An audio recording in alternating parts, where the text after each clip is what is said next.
Hey, everybody, welcome back to Lettermen Row. It is a bonus edition of Practice Report / Rapid Reaction, both brought to you by Buyers Auto. CJ Stroud will not be the starting quarterback on Saturday night for Ohio State against Akron. He's going to be rested for that shoulder injury that we've been talking about now pretty extensively for the last several weeks, and even dating back into training camp when he was on a pitch count and missing some key practices. He will be the emergency quarterback for Ohio State. No official announcement on who will start for the Buckeyes against Akron, although the anticipation here at Lettermen Row for Spencer Holbrook, Jeremy Birmingham, and myself is that Kyle McCord will be in line to take over. He'd been informed of being the backup earlier on before the season started, and you would assume that would mean he will get the first snap on Saturday night, Berm. Yeah, I mean, I think that it's what you have to expect for Ohio State. We've been hinting at it for a while that this was something that probably needed to happen. I think Ohio State's hand maybe would have been easier to play if CJ Stroud wasn't so young. But, it's a situation where Kyle McCord and Jack Miller have been preparing for this since August, because it has been something the Buckeyes have been managing now for over a month. And as I've said, somebody who has had shoulder injuries myself and surgeries, it's easy to see on that release that he's afraid to kind of really come through with it. And I think that's caused some of the sailing issues on the passing. And then it starts to play with your head a little bit. And so if you can just get a rest in and see how different you feel a week from now, I think that's the right decision. I agree. And I think that, like you said, Berm, this can't be an easy decision, because you've got a quarterback who you said at the beginning of the season gives you the best chance to win a national championship, who has only started 3 games in his career and, has looked a little rocky at times. So it can't be an easy decision for Ryan Day to rest CJ Stroud, but at the same time, it can be an easy decision because, he's not healthy.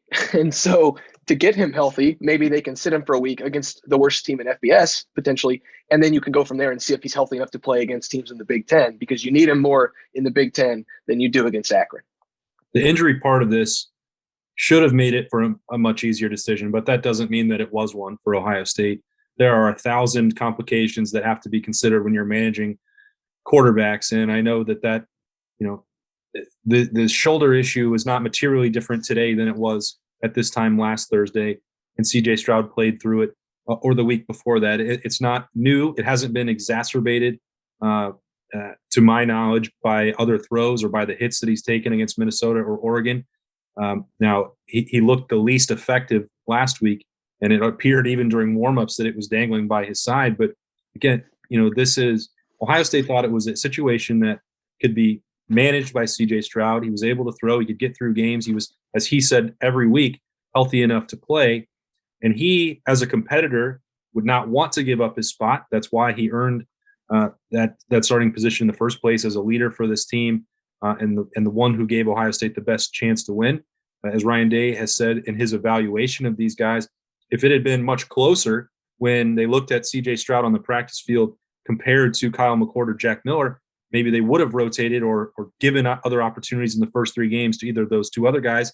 And even while he was hurt, they didn't see that as being a situation that would present itself in a close game, that CJ Stroud still continued to be the guy that they wanted to roll with. Now, if you're looking at the long-term interest of that shoulder, and you haven't tried extensive rest for a week and not playing a game, this is the opportunity to do that. We brought that up to Ryan Day on Tuesday, that obviously if you are a 53-point favorite against one of the worst teams in the country, you're planning to play your backups anyway, so you might as well try it right from the start with Kyle McCord or Jack Miller, because you could win the game running the football with Travion Henderson over and over and over. But when you take him out, that opens Ohio State up to, well, what if Kyle McCord throws for 500 yards and 5 touchdowns? Then next week you have to answer questions about that, and it gets more complicated, because then you're saying, well, you have to trust the practice film, and that was just Akron, and you also want reps for the backup. Like, none of this is easy, even with the shoulder. That does lessen the maybe surprise, at least for me, because this needed to happen. We've been saying that all week, but this is still a very notable development that could have long-term ramifications. Yeah, I mean, that's the game you're playing when you go into a season with 4 freshman quarterbacks. You just don't know how everything unfolds. Ryan Day tried to I think, minimize that all off season by saying, hey, we're going to need all these guys at some point, and that's coming to fruition. But the Buckeyes tried to manage this last week by just taking a lot off of the plate of CJ Stroud and letting Travion Henderson kind of get unhinged unhitched in the running game. And I honestly think that had they gone into that Tulsa game against a team that was playing a more traditional defense rather than that drop 8 that Tulsa kept playing, that we may have seen this last week. I think that the reason you run CJ Stroud out there knowing that the game plan was going to be a heavy run day was because CJ's been the starter for 2 games and thrown a lot of passes. You don't want to risk putting Kyle McCord out there against a very unusual defensive front where, the passing lanes aren't there and a kid that may want to force some things because he's put into his first action. And it just made perfect sense for this to be the week. And I know CJ well enough to know that in his mind, he didn't want this to happen. He doesn't want to sit, but it is the right thing for his future.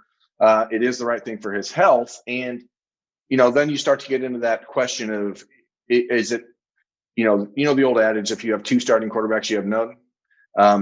I guess I'm not a believer in that. I think the best thing to do is to have 4 guys that you can count on and trust, and then let it parse itself out from there.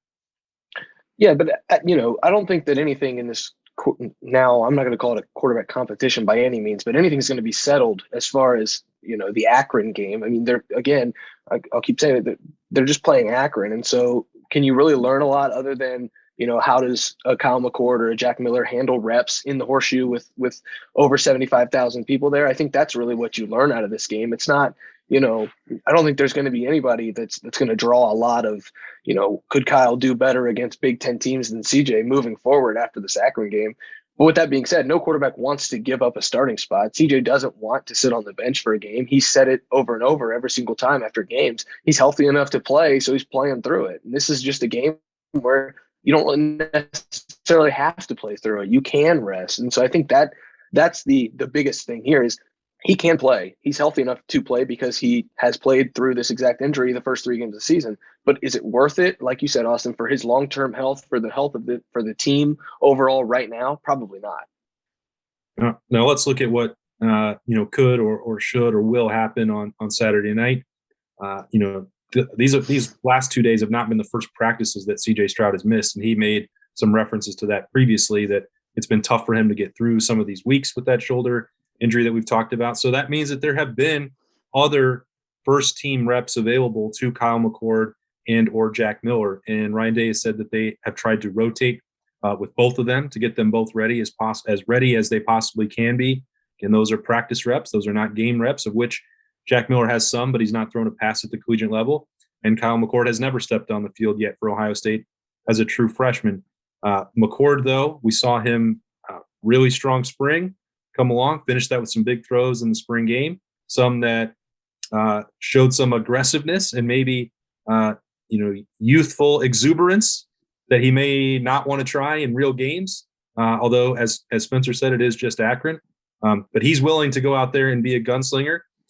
Both he and Jack Miller have the ability to use their legs, maybe more athletic than they tend to get credit for. So that could be an element that adds back into the Ohio State offense if and when CJ Stroud is playing or not playing. But the third factor here, and I know that we get a ton of questions about it, the exact words from Ryan Day on Tuesday were, it's really impossible to get Quinn Ewers to play this season. And on this show, every time for the last 5 weeks that we've talked about him, we've stressed that point, that Quinn Ewers arrived early to get a head start on learning the offense and get rolling with name, image, and likeness with an eye on next year. It's pretty unlikely that he will be able to help Ohio State this season. And Ryan Day said he will be unavailable on Saturday. Yeah, I mean, that's pretty much putting down the gauntlet. I mean, that's not leaving any room for interpretation. If Ohio State needs to go to a third quarterback on Saturday, it will probably be Jagger LaRoe, and it will not be Quinn Ewers. So it will be, I imagine when Day says that CJ Stroud is available in emergency use only, I think that means like the fourth quarterback on Saturday, not the third. My expectation is and has been that Kyle McCord will handle the majority of first team reps on Saturday against Akron.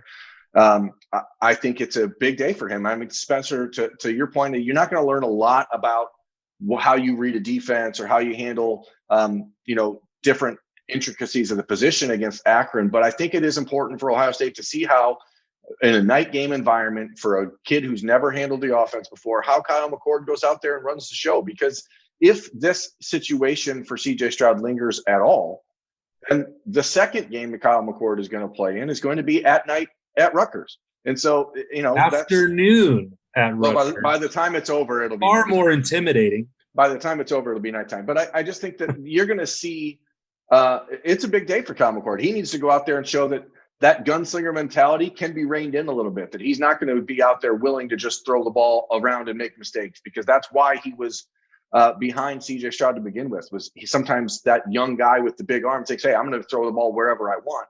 And that's not always the case. You have to play within the offense. And I think for Jack Miller, it's an opportunity to, whenever he gets on the field on Saturday, and I do expect that you'll see some rotation, but Kyle McCord will be the primary guy, in my opinion. If he's not, it's a mistake by Ryan Day.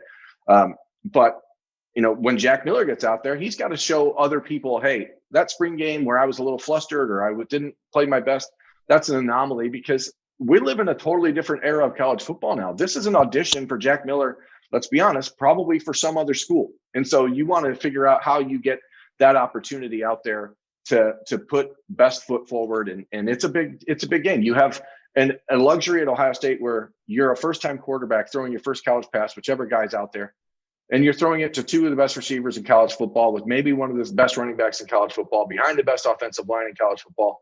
You're going to have every tool at your disposal. I think that it is a big game for those two kids, whoever's on the field, whenever they're on the field. Yeah, I think it's important for Kyle McCord to not only throw his first touchdown pass, but make his first mistake. Pull the ball and keep a quarterback run when he should have handed it off. Make those little mistakes that maybe we don't catch right away, but that Ryan Day definitely will, and they will in the meeting room. And give yourself some room to be aggressive, but also not be afraid to make those mistakes. Again, I hate to keep bringing up, but you're playing against Akron, so you can afford a couple little things here and there. I think this is big for Kyle McCord's maturity just as much as it is for him to get reps, because I think it's going to show him some things that he can improve on moving forward after his first appearance in the horseshoe in front of all these people. And like you said, Berm, it's a big day for both of them, but I think for McCord especially, Ryan Day always talks about in his offense, he wants to be able to push the ball down the field and get vertical and then have that power run game. Well, you've already got the power run game no matter who's playing quarterback. Kyle McCord is the ideal quarterback to push the ball down the field. He has a massive arm. So now that's what I want to see from him is be aggressive, don't be afraid to take shots, and don't be afraid to make those mistakes, because it's just going to be a learning opportunity for you moving forward. Just when you thought there would be no intrigue for Ohio State and Akron, the Buckeyes make a change for at least this week to rest CJ Stroud, and they will turn to Kyle McCord and or Jack Miller on Saturday against the Zips. Prime time with a lot to analyze with some new quarterbacks on the field for the Buckeyes. We'll have full coverage of that, as always, at lettermenrow.com, part of the On3 network. You can subscribe right now for $10 for the entire year so that Berm can buy more sweatshirts with his name on it, and I can get more quarter zips, and Spencer can buy coffee. This has been Rapid Reaction. It is brought to you by Buyers Auto, or it's a practice report. I don't know. It could be both. That's Spencer, Berm, and I'm Austin. We will see you right back here for full coverage of Ohio State and Akron on Saturday night.